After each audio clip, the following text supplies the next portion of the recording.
Hey guys, welcome back to Self Face Academy. Be your better self. कैसे हैं आप सब? बहुत दिनों के बाद मिल रहे हैं हम। 2020 स्लॉट 1 एंड 2 की पजल्स कर रहे थे। आई नो बीच में क्योंकि आपकी क्वांट की काफ़ी सारी वीडियोस आई हैं, तो आई थॉट कि थोड़ा सा ब्रेक बनता है LRDI से। तो अभी भी क्वांट की वीडियोस आई हुई है बहुत सारी 2020 स्लॉट 1 एंड स्लॉट 2 की। Please go and watch them multiple times if you are serious aspirant. अगर आप सीरियस एस्पिरेंट है तो आप करेंगे ही खुद से, और अगर आप ऐसे ही देख रहे हैं कि ठीक है चलो आ जाएंगे मजे मजे में, तो भी आपकी विश है। ठीक है, चलिए चलते हैं अपनी नई लास्ट पजल के साथ। 2020 स्लॉट 1 के हम ऑलरेडी 4 पजल्स कर चुके हैं। आई बटन पर भी लिंक दिया हुआ है उसका, एंड डिस्क्रिप्शन में भी लिंक्स हैं, तो आप जाकर के पूरी प्लेलिस्ट चेक कर सकते हैं। बाकी चैनल पे जाकर के बहुत सारी वीडियोस है, वो सब देख सकते हैं। बाकी हम स्टार्ट करते हैं हमारी आज की पजल के साथ। क्या कह रहे हैं पजल नंबर 5 में? ये इस वाले स्लॉट की सबसे डिफिकल्ट पजल थी, जो एक्चुअल में अभी हम ट्राई करेंगे तो बिल्कुल भी डिफिकल्ट फील नहीं होगी। बट येस, उस मोमेंट पे हो सकता है कि बहुत से एस्पिरेंट्स इसमें फंस गए हों, और ऐसा हुआ भी था, और उसकी वजह से उन्होंने अपना बहुत टाइम वेस्ट कर दिया था। तो लेट्स सी कि क्या कह रही है ये वाली पजल। 4 इंस्टीट्यूट्स हैं ABCD, जिन्होंने कॉन्ट्रैक्ट दिए हैं 4 वेंडर्स को WXYZ। तो अगर जो भी वर्किंग लोग हैं वो बहुत इजीली समझ सकते हैं, क्योंकि वो कंपनीज में वेंडर्स को कॉन्ट्रैक्ट जाते हैं। किसी का कैब का कॉन्ट्रैक्ट जाता है, किसी का खाने का कॉन्ट्रैक्ट जाता है, अलग अलग कॉन्ट्रैक्ट्स हैं। ठीक है, तो आप नॉर्मल इसे समझ सकते हैं। नहीं तो आप इंस्टीट्यूट की जगह आप अपनी कोई बिल्डिंग ले लीजिए कि 4 बिल्डिंग दी हुई है, उन्होंने अलग अलग वेंडर को कुछ कुछ कॉन्ट्रैक्ट दे रखा है। ठीक है, कैब वगैरह को तो हम किसी से भी रिलेट कर सकते हैं। 10 कैलेंडर ईयर्स दिए हुए हैं 2010 to 19। ठीक है जी, the contracts were either multi year contracts running for several consecutive years और सिंगल ईयर कॉन्ट्रैक्ट्स। अब देखिए, ये कॉन्ट्रैक्ट तो नॉर्मल है ना, जैसे हम हमारे घर का कॉन्ट्रैक्ट लेते हैं। अगर आप कहीं पे रेंट पर रहते हो, ठीक है, आपने रेंट पर शॉप लिया तो कॉन्ट्रैक्ट बनवाते हो, वहाँ पे तकरीबन 11 महीने का कॉन्ट्रैक्ट होता है। अगर उसी कॉन्ट्रैक्ट को मैं बोलूँ कि भैया मल्टी ईयर कॉन्ट्रैक्ट है, पहले से ही 5 साल का कॉन्ट्रैक्ट फिक्स करके रखा हुआ है कि 5 साल आपके पास रहेंगे, या फिर सिंगल ईयर का कॉन्ट्रैक्ट। ठीक है, तो जो भी लाइन है उस लाइन को पहले कॉम्प्रिहेंड करना proper, it's very very important. अगर लाइन ही नहीं समझ जाएगी तो पजल क्या सॉल्व करोगे, राइट? ऑब्वियसली बात है। देन कह रहा है no institute had more than 1 contract with the same vendor. किसी भी इंस्टीट्यूट का एक वेंडर के साथ कोई और ज्यादा कॉन्ट्रैक्ट, मतलब एक ही कॉन्ट्रैक्ट था, मोर देन 1 नहीं था। ऑब्वियसली बात है। लेट्स से कि मेरा किसी का, या आपका ही ले लेते हैं, आपसे बेटर अपने आप से रिलेट कर पाएंगे। आपका किसी एक पर्टिकुलर वेंडर अपना माइंड में लेकर आइए, उसके साथ एक कॉन्ट्रैक्ट हो गया है, whether it is a multi year contract और सिंगल ईयर कॉन्ट्रैक्ट। तो आप ऐसा तो नहीं कर सकते ना कि उसके साथ दूसरा कॉन्ट्रैक्ट साइन कर दो सेम ही चीज के लिए। ठीक है, तो आप मल्टी ईयर, मान लो उसके साथ हमने मल्टी ईयर कर रखा है, तो उस साल में आप सेम ईयर थोड़ी कर दोगे, तो सेंस नहीं बनाता। पर येस, आप किसी और वेंडर के साथ जरूर कॉन्ट्रैक्ट साइन कर सकते हो उसी साल में, जैसे कि उसने मेंशन भी किया अगली लाइन में। However, in a calendar year, an institute may have had contracts with multiple vendors, and a vendor may have had contracts with multiple institutes. Which means कि एक इंस्टीट्यूट के मल्टीपल वेंडर्स हो सकते हैं पर्टिकुलर ईयर में। ठीक है, और वाइस वर्सा एक वेंडर के मल्टीपल इंस्टीट्यूट के साथ कॉन्ट्रैक्ट हो सकता है, बट एक इंस्टीट्यूट का एक ही वेंडर के साथ मल्टीपल कॉन्ट्रैक्ट नहीं हो सकते उसी साल में। ठीक है, ये 2 लाइनों में ये कहना चाह रहा है। It is known that over the decade, the institute each got into 2 contracts with 2 of these vendors. This line is very very important. ये इससे हमारी पजल पूरी फिल हो जाएगी, और अगर ये लाइन समझ नहीं आई तो इसकी वजह से हो सकता है कि काफी लोग अटके हों। क्या कह रहा है? It is known that over the decade, पूरे 10 साल में, the institutes each, हर एक इंस्टीट्यूट, इंस्टीट्यूट ABCD, चारों institute got into 2 contracts with 2 of these vendors, and each vendor got into contracts with 2 of these institutes.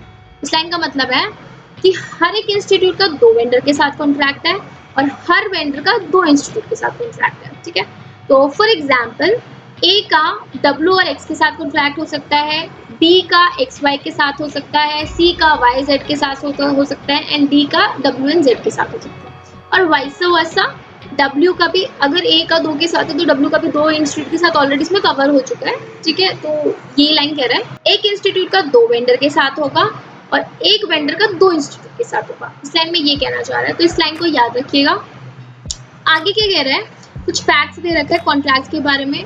तो what we have to do, हमें ये बताना है किस इंस्टीट्यूट का किस साल में किस वेंडर के साथ कॉन्ट्रैक्ट हुआ है। ठीक है, तो हमें एक वेंडर है, एक इंस्टीट्यूट है, और कुछ ईयर्स है। तो सबसे पहली चीज जिस पे आपको इन्वेस्ट करना चाहिए, इट्स द अप्रोच। अब टेबल कैसे बनाओगे? बहुत सारे तरीके हैं इसके बनाने के। But the best way we are going to discuss in a while, ठीक है। बहुत से लोग हैं जो इसको ऐसे बनाएंगे कि इधर साइड वेंडर लिख लिया, इधर साइड आपने कॉन्ट्रैक्ट लिख लिया, मतलब इधर साइड वेंडर लिख लिया, इधर साइड आपने इंस्टीट्यूट लिख लिया, and then you are filling the years, ठीक है। तो अभी देखते हैं हम कैसे करेंगे। You can try with another methods also, फिर देखिएगा कि दोनों मेथड्स में क्या डिफरेंस है और कौन सा मेथड आपको बेटर लग रहा है। जो भी लगे स्टिक टू दैट, ठीक है। First line, first second third fourth 7 pointers हैं, बस ये 7 पॉइंटर्स होंगे, इसके बाद क्वेश्चन है। तो ठीक है, इसको मैप करना स्टार्ट करते हैं एंड मैप करते करते इसको पढ़ते हैं, ठीक है। ओके जी, पहले तो एक टेबल बना लेते हैं कि हम कैसे टेबल ड्रॉ करने जा रहे हैं। कुछ इस तरीके से हमने टेबल लिया है। इस टेबल में what we are going to do, हम ईयर करेंगे एंड ईयर के साथ साथ किस ईयर में किस वेंडर का किस इंस्टीट्यूट के साथ कॉन्ट्रैक्ट है। तो हम इंस्टेड ऑफ राइटिंग रो और कॉलम में डेटा लिखने की बजाय हम सिर्फ आपका रो में डेटा लिखेंगे ईयर्स का, ठीक है। जैसे कि अभी मैं दिखाती हूँ, जैसे कि हमने अभी यहाँ पे 2010 लिया, 2011, 2012, 13, 14, 15, 16, 17, 18 एंड 2019, ठीक है। हमने 10 से 19 तक 10 इयर्स डिकेड ले लिया है, पूरा एक डिकेड, ठीक है। अब हम इसमें इंस्टेड ऑफ वेंडर और इंस्टीट्यूट साइड में लिखने की बजाय दोनों को साथ साथ मैप करेंगे। दोनों को साथ साथ में मैप करेंगे तो भी समझ आ जाएगा कि किस वेंडर का किस इंस्टीट्यूट के साथ है, हमारा साथ लिखेंगे, जो जिसके साथ है वो उसके साथ कॉन्ट्रैक्ट है, ठीक है। अच्छा, ये वाली लाइन के लिए ना थोड़ा सा हम समझ लेते हैं। The institutes each got into 2 contracts with 2 of these vendors and each vendor got into 2 contracts with 2 of these institutes. Okay, हमारे पास 4 इंस्टीट्यूट है ना, ए बी सी डी। तो ए बी सी डी हम ऐसे साइड में लिख लेते हैं, ए बी सी डी। तो हर एक के 2-2 वेंडर्स होंगे, ठीक है। तो हमें ये मैप करना है और 2-2 वेंडर्स आएंगे तो वो वेंडर के रिस्पेक्ट में इंस्टीट्यूट साथ साथ मैप हो जाएगा, अलग से नहीं लिखना। ओके, कह रहा है the vendor Z had at least 1 contract in every year. Okay, पहली चीज Z हर साल में जाएगा, बट यहाँ पे ये एटलीस्ट वर्ड भी कह रहा है कि bare मिनिमम एक कॉन्ट्रैक्ट तो उसका हर साल में है। तो इट इज पॉसिबल कि उसका किसी साल में मोर देन 1 कॉन्ट्रैक्ट भी हो, बट फिलहाल के लिए हम एटलीस्ट 1 मतलब एक एक तो करके देख ही लेते हैं, बाद में देखेंगे ज्यादा, ठीक है। तो जी हमने Z से साइड में लिख दिया, साइड में लिखिएगा क्योंकि अभी मुझे इसके साथ इंस्टीट्यूट्स भी मैप करने हैं, राइट। तो सब में मैंने Z का कर दिया, ओके। देन कह रहा है वेंडर X हैड 1 और more contracts in every year up to 2015, but उसके बाद उसका कोई कॉन्ट्रैक्ट नहीं है। तो X का 2015 तक के लिए कॉन्ट्रैक्ट दे देते हैं हम, ये क्रॉस नहीं है, X है, ठीक है। ओके जी, उसके बाद कोई कॉन्ट्रैक्ट नहीं X का। Y का कॉन्ट्रैक्ट इन 2010 एंड 19 में ही है, इसके अलावा Y का कॉन्ट्रैक्ट नहीं है, तो 2010 एंड 19। ओके जी, vendor W had contract only in 2012, ठीक है जी, W का सिर्फ 2012 में होगा, fine. There are 5 contracts in 2012, total 5 contract आएंगे 2012 में, जिसमें से एक Z के साथ है, एक X के साथ, एक W के साथ, 2 और अभी आने बाकी हैं। ये चीज क्लियर है, ओके। अब देखिए 5th पॉइंट में क्या कह रहा है, there were exactly 4 multi year contracts. कौन से 4 मल्टी ईयर कॉन्ट्रैक्ट है? एक है इंस्टीट्यूट B का 7 साल का कॉन्ट्रैक्ट, इंस्टीट्यूट D का 4 साल का कॉन्ट्रैक्ट, A एंड C का 3-3 साल के कॉन्ट्रैक्ट है, मतलब A का भी 3 साल का है एंड C का भी 3 साल का कॉन्ट्रैक्ट है। तो हो गए ना हमारे 4 मल्टी ईयर कॉन्ट्रैक्ट, 7 साल, 4 साल, 3 साल, 3 साल, ठीक है। अब सिंगल ईयर कॉन्ट्रैक्ट कितने हैं? 4 कॉन्ट्रैक्ट्स ऐसे हैं जो सिंगल ईयर कॉन्ट्रैक्ट्स हैं। तो इफ मैं काउंट करूं टोटल नंबर ऑफ कॉन्ट्रैक्ट्स कितने हुए, देखो 7 + 4 + 3 + 3 प्लस एक एक एक के 4, मैं 4 बार ही लिख देती हूँ सो दैट कंफ्यूजन ना हो। तो ये कितना बना हमारा 21, ठीक है। टोटल 21 कॉन्ट्रैक्ट्स हमारे आए हैं। तो टेबल में मुझे 21 एंटिटीज फिल करनी होंगी, ठीक है, जिसमें से देखिए हम ऑलरेडी कितनी एंटिटीज फिल कर चुके हैं, 10 तो Z के रिस्पेक्ट में फिलहाल है, हो सकता है कि Z का और भी आए डेटा, बट फिलहाल अभी हम देख लेते हैं कि bare minimum भी हम कितनी कर चुके हैं। 10 तो Z की हो गई, ठीक है, ये 6 इसकी हो गई, तो 16 इधर हो गया, 17, 18 और 19 हमारी ऑलरेडी हो चुकी है। But let me remind you 2012 की अभी हमारी 2 एंट्री आनी बाकी है, राइट। 2012 में टोटल 5 कॉन्ट्रैक्ट्स आएंगे, देखो मेंशन है देयर आर 5 कॉन्ट्रैक्ट्स इन 2012 जिसमें से अभी मैं 3 देख रही हूँ, ठीक है। अभी 2 एंट्रीज और आनी बाकी हैं, तो वो 2 एंट्रीज मिला करके 19 + 2 21 हो जाएगा, ठीक है। तो अभी इसमें पूरी ग्रिड में 2 एंट्री और आएंगी वेंडर के रिस्पेक्ट में, वो जेड भी हो सकता है, वो कोई और वेंडर भी हो सकता है। अब देख लेते हैं। Institute C had 1 or more contracts in 2012, ठीक है जी, सी तो इसमें आएगा ही आएगा, एक बार तो bare मिनिमम, एक से ज्यादा बार दे, बट उसका 2011 में कोई कॉन्ट्रैक्ट नहीं है, यहाँ नीचे लिख देते हैं सी का 2011 में कोई कॉन्ट्रैक्ट नहीं है, ओके। लास्ट 7th पॉइंट में कह रहा है institute B and D each had exactly 1 contract in 2012, okay जी। बी एंड डी का एक बार ही आएगा 2012 में, और डी का 2010 में कोई कॉन्ट्रैक्ट नहीं है, डी का 2010 से हमने एलिमिनेट कर दिया, ठीक है। अब इसको फिल इन करना स्टार्ट करते हैं कि कैसे होगा। फिल इन कहाँ से करेंगे, ये जो 7 4 3 3 1 है ना, इनको मैप करेंगे, बिकॉज हमें वेंडर्स की तो ऑलमोस्ट इन्फॉर्मेशन पता चल गई। अब इंस्टीट्यूट की इन्फॉर्मेशन तो इन्हीं पॉइंट से पता चल रही है ना हमें, तो इंस्टीट्यूट का किस वेंडर के साथ कॉन्ट्रैक्ट पॉसिबल हो सकता है वो देखते हैं। तो बी का 7 साल का कॉन्ट्रैक्ट ऐसे करिए, देखिए बड़े नंबर से फिल इन करना इजी रहता है, बिकॉज अगर मैंने बड़ा नंबर फिल कर दिया तो मेरे पास काफ़ी सारी वैकेंसीज, काफ़ी सारी एंटिटीज फिल हो जाएंगे एंड केसेस कम बनेंगे। अगर आप पहले सिंगल से उठाओगे तो सिंगल के तो बहुत सारे ऑप्शन हैं, 3 ईयर का उठाओगे तो 3 के भी बहुत सारे बन सकते हैं, तो पहले 7 वाला फिल करके रफा दफा करता है, ठीक है। तो 7 ऑब्वियसली बात है कॉन्जिक्यूटिव ईयर्स होंगे, तो बी लगातार 7 सेल्स में आएगा, ठीक है। तो क्या, और मुझे इस चीज़ का भी ध्यान रखना है कि बी मेरा 2012 में भी पढ़ना चाहिए। तो अगर मैं 2019 से बी को लेना स्टार्ट करूँ तो 7 साल, 1 2 3 4 5 6 7, देखो यहाँ तो आ गया, लेकिन बी 2012 में आ नहीं पाया, और बी का तो सिर्फ 7 साल का ही कॉन्ट्रैक्ट है, ठीक है। हाँ आई नो आपके दिमाग में एक क्वेश्चन आ रहा होगा कि भैया बी सिंगल ईयर कॉन्ट्रैक्ट में भी तो जा सकता है, बिल्कुल जा सकता है, आप वो भी ट्राई करके देख सकते हैं, बट वो वाली चीज़ अभी हमारी बनेगी नहीं, ठीक है। तो बेस्ट है कि मैं बी को कुछ इस तरीके से लूँ कि मेरी दोनों कंडीशंस फुलफिल हो जाए, कि बी मेरा 2012 में भी आ जाए और बी का 7 साल का कॉन्ट्रैक्ट भी चला जाए। बिकॉज एक चीज़ ये भी है कि जो सिंगल ईयर के कॉन्ट्रैक्ट हैं, एक देखो वाई के पास जाएगा, बिकॉज वाई यहाँ पे सिंगल है, अकेला है, कॉन्जिक्यूटिव नहीं जा रहा, एक इधर वाई के पास जाएगा और एक इधर डब्ल्यू के पास, तो 4 सिंगल ईयर के कॉन्ट्रैक्ट में से ये हमारे 3 तो इधर जाएंगे ही जाएंगे, ठीक है। और एक हो सकता है ये 2012 में ये जो 2 एंटिटीज अभी हमारी बची हैं उनमें से किसी एक में जाए, ठीक है। वो बी का भी हो सकता है, वो किसी और का भी हो सकता है। तो फिलहाल के लिए मैं बी को स्टार्टिंग से दे रही हूँ, सो दैट, क्योंकि पीछे से जब मैंने दिया वो 2013 से 2019 तक 7 साल हो गए, तो मेरा 2012 कवर नहीं हुआ, मैं 2010 से 7 साल देखती हूँ आगे फर्दर, ताकि 2012 वाली चीज़ इसी में मैप हो जाए। तो बी 7 साल के लिए 5 6 7, ठीक है। अब अभी देखते हैं हम उसके बाद 4 साल और 3 साल के पर आते हैं। 4 साल का कॉन्ट्रैक्ट है डी का, ठीक है। और मुझे ये चीज़ याद रखनी है कि भैया डी 2010 में नहीं आ सकता। अब यहाँ पर तो 3 ही एंटिटीज बची हैं, जेड के पास 3 है, तो यहाँ पे पक्का किसी का 3 साल का कॉन्ट्रैक्ट, यानी या तो ए आएगा या सी आएगा, ठीक है।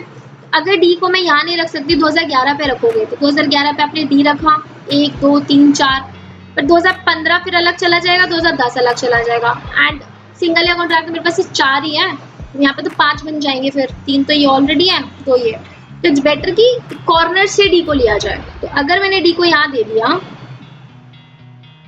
4 साल का, ठीक है, तो ये पॉसिबल है, मतलब अब बीच में मत लो, बीच में लोगों तो इधर का और इधर का रह जाएगा। अब एक कॉर्नर से स्टार्ट करो मल्टी ईयर कॉन्ट्रैक्ट को, ठीक है। बीच के लोगों तो फिर सिंगल ईयर कॉन्ट्रैक्ट काफी बन जाएंगे, हमारे पास तो ऑप्शन ही नहीं है, 4 ये सिंगल ईयर कॉन्ट्रैक्ट, ठीक है। तो या तो आप इस साइड से लो या इस साइड से, इस साइड से मैं डी ले नहीं सकती थी बिकॉज 2010 में डी आ नहीं सकता, तो इसलिए मैंने दूसरी साइड से लिया, और तो बाकी तो मल्टी ईयर कॉन्ट्रैक्ट के ऑप्शन ही नहीं है मेरे पास, ठीक है। देखो बी और डी एक बार आएंगे 2012 में, ये फिल इन हो चुका है, ठीक है। अब यहाँ पर देखो या सी आ सकता है कि ए आ सकता है। अगर यहाँ ए को करोगे तो सी का जो 3 साल का कॉन्ट्रैक्ट है वो आपको यहाँ देना पड़ेगा, भैया 2 तो इधर और एक और एंट्री, 2012 में अभी मेरी 2 एंट्री और आनी बाकी है ना, तो मैं एक्स के रिस्पेक्ट में भी ले सकती हूँ, राइट। बट सी मेरा 2011 में तो आ ही नहीं सकता, इसीलिए सी को आपको इधर लेना पड़ेगा, कि सी को आपने इधर ले लिया 3 साल का, बिल्कुल एकदम से मस्त मक्खन की तरह आ जाएगा, इधर कोई दिक्कत ही नहीं अपने को सी के लिए, और इधर ए ले लो। देखो ए का 3 साल का करना है, एक साल 2010 में, एक 2011 में, और एक 2012 में ए का, इसको प्लीज ऐसे मत सोचिएगा कि 2012 में ए का एक्स के साथ सिंगल ईयर कॉन्ट्रैक्ट है। नो, ए का 2010 से एक्स के साथ कॉन्ट्रैक्ट चलता आ रहा है, वो एक मल्टी ईयर कॉन्ट्रैक्ट है। ठीक है, तो मेरी 2012 में ऑलरेडी 4 एंट्री हो चुकी है, एक डीजेड, डीएक्स, एएक्स और डब्ल्यू के साथ अभी एक इंस्टीट्यूट आना बाकी है। अभी मेरा 7 हो गया, 4 हो गया, 3 हो गया, 3 हो गया। अब ये सिंगल सिंगल जो फिल करने हैं, जैसे सिंगल सिंगल में भी कौन से बचेगा, 1, 2, 3 और एक और एंट्री यहाँ पर आएगी किसके रेस्पेक्ट में। अब आगे कैसे अप्रोच करें बताइए। अभी आगे के लिए ये जो मैंने डेटा बनाया था ना कि भैया किस इंस्टीट्यूट के साथ कौन सा वेंडर आएगा, और ये जो लाइन मेंशन है कि हर एक इंस्टीट्यूट के साथ 2 वेंडर और हर वेंडर के साथ 2 इंस्टीट्यूट। पहले तो अपन देख लेते हैं कि किस किस वेंडर का निपट चुका है। ए इंस्टीट्यूट के साथ कौन कौन आ गया, अभी तक एक्स आया है, ठीक है जी। डी इंस्टीट्यूट के साथ जेड आ गया, सी इंस्टीट्यूट के साथ जेड आ गया और डी इंस्टीट्यूट के साथ एक्स आ गया। तो ध्यान से देखिए इस डेटा को, जेड वेंडर के साथ 2 इंस्टीट्यूट आने थे, लिखा है ना हर वेंडर के साथ भी 2 ही इंस्टीट्यूट आएंगे। तो जेड वेंडर के साथ 2 इंस्टीट्यूट आने थे, तो 2 इंस्टीट्यूट तो पूरे हो गए, एक सी भी हो गया, बी भी हो गया, विच मीन जेड अब और किसी के साथ नहीं आएगा, ना ए के साथ ना डी के साथ। ठीक है, तो जेड में जो एटलीस्ट वाली लाइन थी वो वैसे भी हमने ए के साथ हमने एलिमिनेट कर दी थी कि 21 एंट्रीज आएंगी, तो एटलीस्ट इसे कंफ्यूज करने के लिए दिया था। ओके, सिमिलरली एक्स वेंडर का भी ए इंस्टीट्यूट के साथ भी हो गया, डी इंस्टीट्यूट के साथ, यानी 2 इंस्टीट्यूट हो चुके हैं एक्स वेंडर के। तो अब बी और सी की जगह एक्स नहीं आ सकता है। यहाँ पर ए की जो अगली एंट्री है 2012 में 5 एंट्री आनी है, यहाँ पर ये जो अगली एंट्री आएगी, ये अगली एंट्री किस वेंडर की आएगी, जेड की आ नहीं सकती है, एक्स की आ नहीं सकती है, वाई सिर्फ 2010 और 2019 में ही है, ऐसे उसने मेंशन किया है। ठीक है, तो यहाँ पर सिर्फ डब्ल्यू की एंट्री आएगी, चीज कंफर्म है ना। तो जेड की नहीं आ सकती, एक्स की नहीं आ सकती, वाई उसने सिर्फ स्पेसिफिक ईयर्स मेंशन किए, तो यहाँ पे दूसरी एंट्री भी डब्ल्यू वेंडर की ही आएगी। और डब्ल्यू तो वैसे भी बोला है ना 2012 में किसी और के साथ आता नहीं है, और डब्ल्यू भी तो वो वेंडर है जिसकी 2 एंट्रीज आनी है, 2 इंस्टीट्यूट के साथ आएगा, तो ऑब्वियसली बात है वो 2012 में पॉसिबल है। ठीक है, ये चीज हम पहले भी समझ सकते थे, अभी मैंने एलिमिनेशन के थ्रू भी समझा दिया। ठीक है, अब ये भी बोला है कि भैया सी जो है वो बे मिनिमम एक बार तो आएगा ही आएगा 2012 में। अब ऐसा तो नहीं कर सकते सी डब्ल्यू 2 बार कर दें। उसने बोला भी है कि भैया किसी भी सेम ईयर में एक इंस्टीट्यूट का सेम ही वेंडर के साथ 2 कॉन्ट्रैक्ट नहीं हो सकता। ठीक है, no institute had more than 1 contract with the same vendor.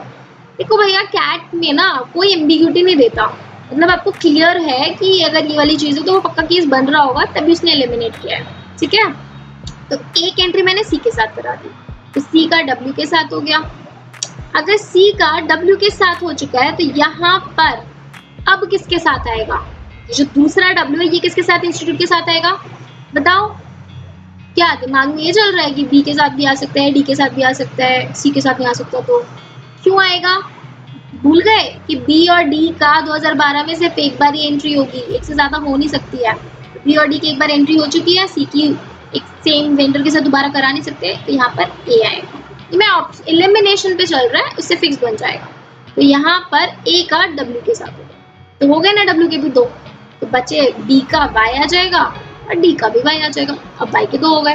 अब ये देखो कि इधर डी आएगा कि इधर भी आएगा, इधर डी नहीं आ सकता क्योंकि 2010 में डी मना किया, तो इधर बी आ जाएगा और इधर बी आ जाएगा। एज सिंपल एज दैट, कोई टफ नहीं है, बट यस काफी पॉइंट्स हैं जिनको ध्यान में रखना है। जैसे स्पेशली एक तो ये वाला पॉइंट है जो ध्यान में रखना है, फिर मुझे ये ध्यान में रखना था कि ये कितने कॉन्ट्रैक्ट्स लेने हैं, टोटल 21 कॉन्ट्रैक्ट्स आने चाहिए और 21 एंट्रीज इस टेबल में बनेंगी। ठीक है, तो ये 2-4 पॉइंट्स को अगर साथ में क्लब करके चले कि भैया 2012 में 5 साल है, and the most important thing how you are going to represent the data, जो आपको समझ आए, बिकॉज 3 चीज़ें हैं, 3 चीज़ों को टेबल में फिल इन करने में थोड़ा तो मशक्कत लगती है। ठीक है, do watch this puzzle multiple times, this is really good puzzle। ठीक है, not so difficult but not so easy either, but इसको multiple times देखेंगे बार बार से तो अच्छे से समझ आ जाएगी।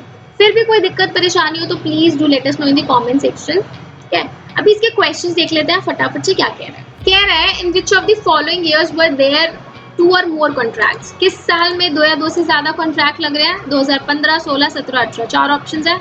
2015 में यस 2 कॉन्ट्रैक्ट है, 16, 17, 18 में तो सिंगल कॉन्ट्रैक्ट है, तो सीधा सीधा आंसर ए 2015 हो जाएगा। ठीक है, let's see another question. Which of the following is true? D had a contract with Y in 2019। क्या ये सच है? यस, डी का 2019 में कॉन्ट्रैक्ट है, तो लकीली ए ऑप्शन।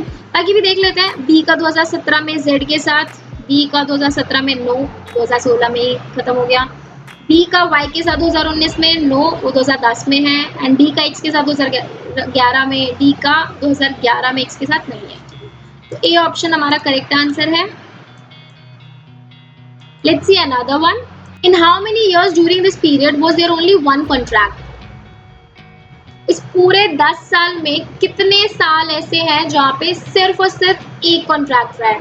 देखो 2010 में 3 कॉन्ट्रैक्ट है, 11 में 2 हैं, 12 में 5 हैं, 13 में 2, 14, 15, 16, 17, 18 सिर्फ 3 ही साल ऐसे रहे हैं तो जिसमें हमारा सिंगल ईयर कॉन्ट्रैक्ट, मतलब एक ही कॉन्ट्रैक्ट रहा है। सिंगल ईयर का नहीं है लेकिन कॉन्ट्रैक्ट एक ही रहा है। ठीक है, तो इसका आंसर हो जाएगा अगेन ए। तो अभी तक के हमारे 3 ऑप्शन का आंसर ए रहा है। नेक्स्ट क्वेश्चन देखते हैं फटाफट से। What best can be concluded about the number of contracts in 2010? 2010 में कितने कॉन्ट्रैक्ट्स हैं हमारे? Exactly 3। तो C option would be its correct answer. ठीक है, 35 क्वेश्चन कहता है which institute had multiple contract during the same year? क्या केवल बी का है, क्या केवल ए का है, ए और बी का है कि बी और सी का है? Multiple contract during the same year. Okay जी, बी का देखो, I can see in 2010 B का जेड के साथ भी है, बी का वाई के साथ भी है, तो बी तो मेरा आंसर में आएगा ही आएगा, चाहे वो ए के साथ है चाहे वो सी के साथ है। ए का देख लेते हैं कि क्या ए का किसी साल में 2 कॉन्ट्रैक्ट्स आ रहे हैं? यस, कैन यू सी 2012 ए का एक्स के साथ भी और ए का डब्ल्यू के साथ भी है। तो A and B are the 2 institutes which have multiple contracts during the same year. ठीक है, तो ड्यूरिंग द सेम ईयर में प्लीज ऐसा नहीं देखना है कि ए का और बी का ईयर सेम होना चाहिए, ईयर सेम नहीं होना चाहिए। ए का किसी साल में 2 कॉन्ट्रैक्ट्स, बी का किसी साल में 2 कॉन्ट्रैक्ट्स। देखो सी का तो कहीं पे भी नहीं है, सी का कॉन्ट्रैक्ट 2017, 18, 19 में है एंड इधर 2012 में है। A and B only, B option would be my correct answer. Last question, ध्यान से समझिएगा इस क्वेश्चन को, इजी है बट अ बिट कंफ्यूजिंग भी हो जाता है। Which institutes and vendors had more than one contract in any year? You can do this by verifying option by option जाकर के एक एक करके। कह क्या रहा है कि भैया कौन से ऐसे इंस्टीट्यूट और वेंडर हैं जिनके एक किसी साल में मोर देन 1 कॉन्ट्रैक्ट है। जो पिछला वाला क्वेश्चन है ना, सेम ही वही क्वेश्चन है, उसका एक्सटेंशन है।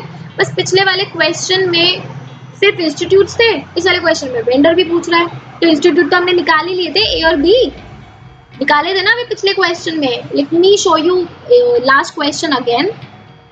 देखो कहा था ना which institute have multiple contracts during the same year, multiple मतलब मोर देन 1। ठीक है, तो हमने ए एंड बी निकाले थे। अब इसमें पूछ रहा है कि which institute and vendor had more than 1 contract in any given year. A और बी तो आंसर में आएगा ही आएगा, 2 इंस्टीट्यूट तो थे ही ऐसे। अब वेंडर देखना है, तो पहली बात तो ए और बी तो इकट्ठा तो एक ही ऑप्शन में आ रहा है, बाकी तो किसी ऑप्शन में ए भी साथ ही नहीं है, तो ए ही मेरा करेक्ट आंसर होगा। फिर भी आपकी तसल्ली के लिए वेरीफाई कर लेते हैं। डब्ल्यू, क्या डब्ल्यू का मल्टीपल कॉन्ट्रैक्ट है? यस, डब्ल्यू के तो वैसे भी 2012 में कॉन्ट्रैक्ट आने थे। एंड एक्स का भी 2012 में बढ़ रहा है। ठीक है, ए का, डब्ल्यू का, एक्स का, इन तीनों का 2012 में मल्टीपल कॉन्ट्रैक्ट पड़ रहे हैं। ठीक है, एंड ए बी का हमारा 2010 में। Again A would be my correct answer. I hope आपको ये पजल समझ आई है। थोड़ी बहुत कंफ्यूजिंग लग सकती है अभी पहली बार देख रहे हैं अगर आप, और अगर पहले थोड़ा बहुत पढ़ी है, खुद से सर मारा है, थोड़ी सी ट्राई की है, तो बहुत बेटर समझ आई होगी। क्योंकि आप खुद से ट्राई करते हो तो पता है ना कि कहाँ पे आप स्टक हुए, कहाँ पढ़ते हो, कहाँ पे प्रॉब्लम हुई थी। ठीक है, ये वाली चीज़ आपको बेटर समझ आई थी। तो इस पजल को और भी अपने तरीके से ट्राई करके देखिए कुछ और बेटर मेथड है तो हमें भी बता दीजिए, और किसके अलावा किसी और तरीके से आपको अच्छे से एक्सप्लेनेशन समझ आ पा रही है तो। ठीक है, बाकी डू रिवाइज दिस पजल। ये वाली पजल तो भाई बहुत बार देखिएगा, बाकी भी देखिएगा। क्वांट की वीडियोस भी आ रही है, do watch them multiple times. Again मैं बार बार ये वाली चीज़ बोलती हूँ, तो नॉट थिंक कि हमारे व्यूज़ बढ़ेंगे। यस, वो चीज़ तो थोड़ी होती है कि भाई आप बार बार देखोगे तो हमें भी थोड़ा सा सपोर्ट मिलेगा, व्यूज़ बढ़ेंगे। थोड़ा तो लगता है ना कि हम भी मेहनत करें तो हमारे एफर्ट्स भी तो अप्रिशिएट किए जाए। बट सबसे ज़्यादा, हमारे से ज़्यादा बेनिफिट आपको ही होगा अगर आप सीरियस एस्पिरेंट्स हैं, प्रिपरेशन कर रहे हैं कैट के लिए या कोई भी एमबीए एंट्रेंस एग्जाम। और अगर आप नॉर्मल किसी छोटे लेवल के एग्जाम की भी तैयारी कर रहे हैं ना, जैसे अगर लेट्स से बैंकिंग की तैयारी कर रहे हैं, एसएससी की तैयारी कर रहे हैं, ठीक है, उसमें स्पेशली बैंकिंग, एसएससी में तो खैर पजल्स वजल्स नहीं आती है। बैंकिंग की तैयारी करें या एमबीए एंट्रेंस में भी कुछ और जैसे एनमैट है, सीमैट है, बाकी लेवल की तैयारी करें। तो अगर आप कैट की तैयारी करते हैं ना, कैट एंड जैट, बाकी लेवल ऑटोमेटिकली हो जाते हैं। आई नो आपको लगेगा कि ये सिलेबस का डिफरेंस है वहाँ पे, but it's not about syllabus, it's about your equipment कि आप सोचते कैसे हैं। अगर आप लॉजिकली सोच पा रहे हैं ना चीज़ों को, तो आपका एप्टीट्यूड लेवल बहुत अच्छा है। तो डो नॉट थिंक कि भैया मैं कैट नहीं देख रहा हूँ तो मुझे नहीं करना है। अगर आप कोई भी कॉम्पिटेटिव एग्जाम देख रहे हो जिसमें एप्टीट्यूड और लॉजिकल रीजनिंग सेक्शन पूछा जाता है, तो यू शुड वॉच इट। लेटे लेटे आराम से देखना ही तो है वीडियो। कभी मन नहीं कर रहा है आपका भाई सॉल्व करने का, तो आप उस टाइम पे मत कीजिए, बाद में कर लीजिए, पर एक बार देख तो सकते हैं। चलिए मिलेंगे अगली वीडियो में। अभी ऑलरेडी काफी रात हो चुकी है, रात के 2 बज रहे हैं, मैं 2 बजे ये सब शूट कर रही हूँ, तो मुझे बहुत नींद आ रही है, मैं जाती हूँ। ठीक है, आप भी टाइम से सो जाइएगा। बाय, टेक केयर, मिलेंगे अगली वीडियो में।